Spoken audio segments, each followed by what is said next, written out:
Hello, class. I will begin my presentation on the South Bay Food Initiative. So, what is the South Bay Food Initiative? This was a club started my sophomore year with some of my peers at Maricosta High School, and it has evolved throughout the last 2 years into a nonprofit organization. So, our ultimate goal is to try to end food insecurity in the greater Los Angeles area. We split our work into three different facets. One, monetary donations, two, physical donations, and three, our volunteer work. So first, with monetary donations, as you can see by the slide, we raised over $2,000 for our various organizations. And physically, we've raised almost 6,000 pounds of food that have been donated to local food banks and soup kitchens. And finally, we go to volunteer events once to twice a month to help end food insecurity by cooking meals for our patrons or food sorting events. Now we'll take a look at the website, which is my creative project. So as you can see here, this is the home page. It's just a picture for one of our events that we went to where we were photographed. This was a food sorting event at LA Food Bank. And this was also where a news company, Spectrum One News, was able to film us. So as we head down here, we can see on the main page some abilities to find food. And we thank all of our patrons for their support.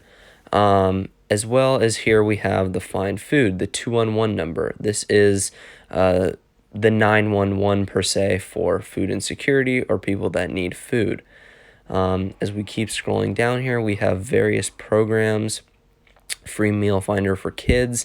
That's a program that we work with that tries to provide meals for underprivileged students and kids. We also have the Spanish version because a lot of our patrons and clientele are Hispanic. We have another organization here, Free Meals 64 Grab and Go Food Centers. Again, another organization another program we work with to help sponsor. Then we go down to how you can help. So this is two of our main things: volunteering and food donations. For volunteering, we put at the LA Food Bank, and also that monetarily $100 is 400 meals, just to give people a rough idea of if they would like to donate.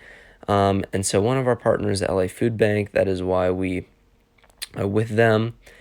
And then food donations. So right now, we usually have a bin at Maricosta High School, but now we're at Ralph's because of the closure of the school due to the outbreak. As you can see, this is another picture from one of our bigger food donations. So as we move along, there's more volunteer events that we do along with LA Food Bank. We have Food Cycle LA, which is another program that we will volunteer at.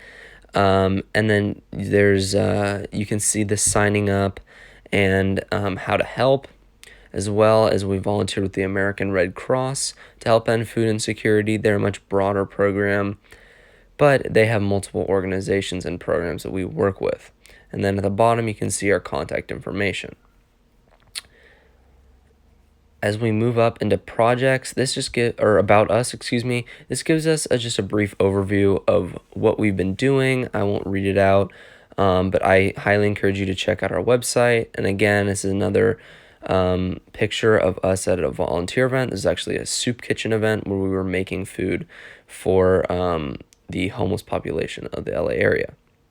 Now we move on to projects, and this is just all of our different facets that we go to. So volunteering at soup kitchens, volunteering at food sorting events. You can see the rest there. We'll move on to getting involved. Getting involved here, we have volunteering, and this is where the main aspect of the website comes in, is people can sign up through the volunteer tab. Upcoming events, you can see those, and then our organizations, those are just a list of some of our partner organizations. We move on to donate. For monetary needs, there's a GoFundMe site which people can donate monetarily. And then for other donations, they can find those also. We move on to gallery, and this is just a list of pictures with descriptions of a bunch of our different events. Not all of them are included here, but a vast majority are. As you can see, many of our events are at LA Food Bank, some at the Volunteer Center, Stamp Out Hunger, Project Chicken Soup, Shared Bread. We even see a check presentation here.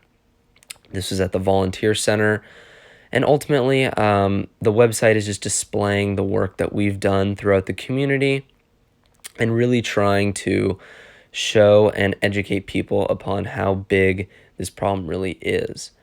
So if we move along to contact us, this is a contact information for a volunteering event.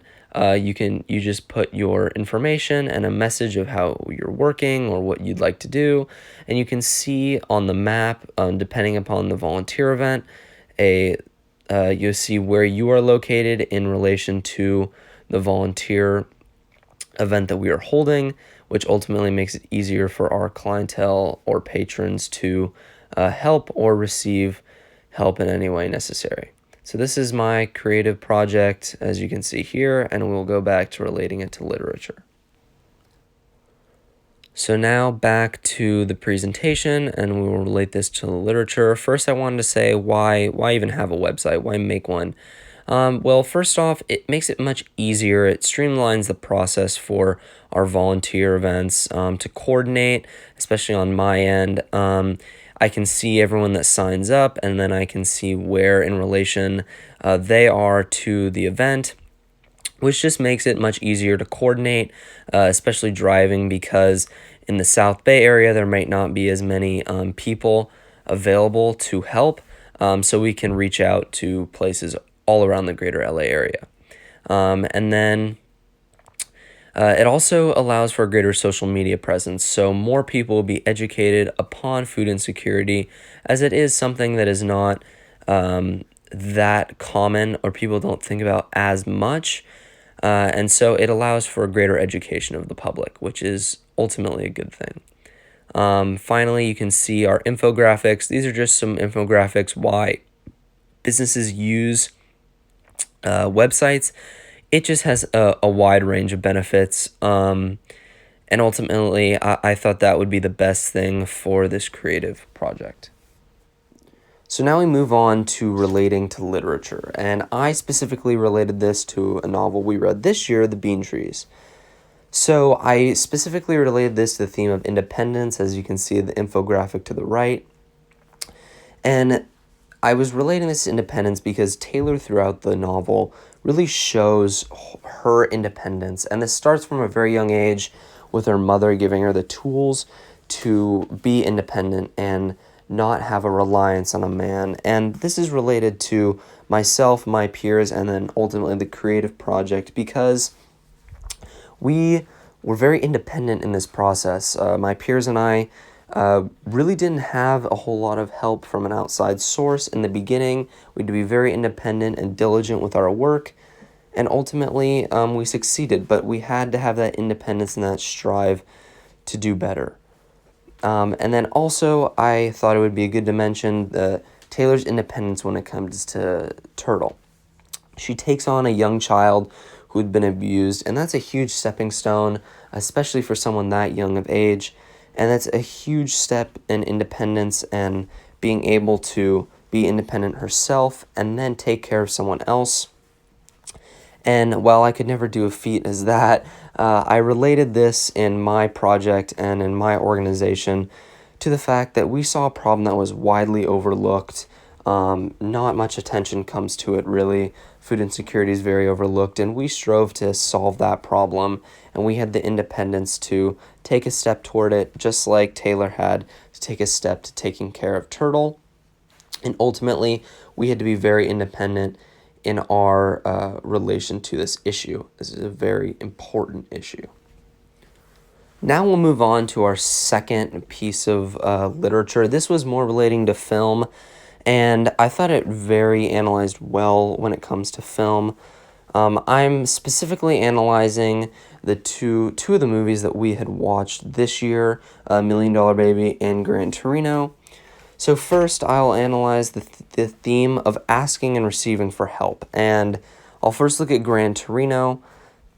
Walt in Gran Torino had a very difficult time asking for help. And ultimately, this was probably caused by his being a veteran and having maybe PTSD or any such matter as that. We don't truly know. But he had a very hard time asking for help. And this was very difficult for him. And then in Million Dollar Baby, Maggie has no problem asking for help, but had to convince people to help her. Funny enough, another Clint Eastwood film, maybe a theme there, but she had to convince Frankie for help. And I think both of these facets relate to my organization and my creative project, because I had to ask for help, not only creating the organization. I had to ask a lot of partner organizations to help us. I had to ask for donations, which is not always easy. It's very difficult to do, just like Walt had to do. And then convincing people to help. Once we had grown as an organization, we had to convince people to then help us more, which go hand in hand, but I do think differ a little bit. And this ultimately was able to grow our organization. And then even for the project itself, I was no expert when it came to website building, so I had to ask for help, and then receive help on top of that a little bit, because it was a process. But you can see from the infographics, it's just Million Dollar Baby and Gran Torino posters to the right. And then I thought it would be fun to include the help sign from the Beatles, as we have just gone through this entire song list. So thank you again for listening to my presentation. This is the South Bay Food Initiative. And if you want to check it out, that would be greatly appreciated. Check out the website. And if you want to help, that would be awesome. Thank you again.